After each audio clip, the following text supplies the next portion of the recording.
What's up guys, kali ini kita nak tukar kompresor Honda City Hybrid GM7. Pertama sekali kita kena cabut dia punya safety plug berada dekat bonet belakang. Kita buka satu plate besi ni, kemudian kita dah boleh nampak safety plug ni. Tekan klip dia dan tarik dia keluar. Kemudian kita kena cabut dia punya kotak angin. Dua hose ni pun kita kena cabut. Ada beberapa klip dekat depan ni.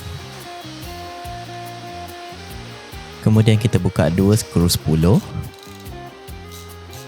Kita tarik dia keluar sikit. Kemudian ada lagi satu hose dekat bahagian bawah. Dah cabut semua tu, barulah kita boleh keluarkan kotak angin dia. Kotak angin dah keluar, kita dah nampak soket untuk kompresor. Kita gunakan soket E8 untuk buka plate besi ni. Untuk buka soket kompresor, kita tarik safety yang warna hijau ni ke belakang. Kita tekan klip dia, kemudian kita cabut wire kompresor dia ni.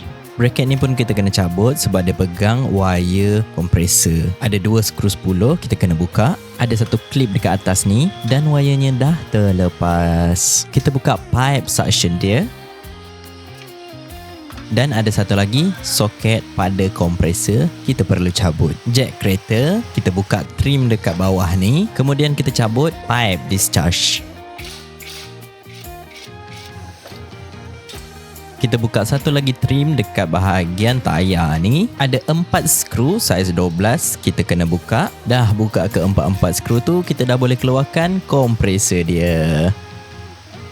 Kita cabut bracket oren ni, kemudian kita pasang balik memudahkan pemasangan kompresor nanti. Kita masukkan kompresor yang baru, kita pasang balik semua seperti yang kita buka tadi dan dah siap. Selamat mencuba dan selamat Hari Raya.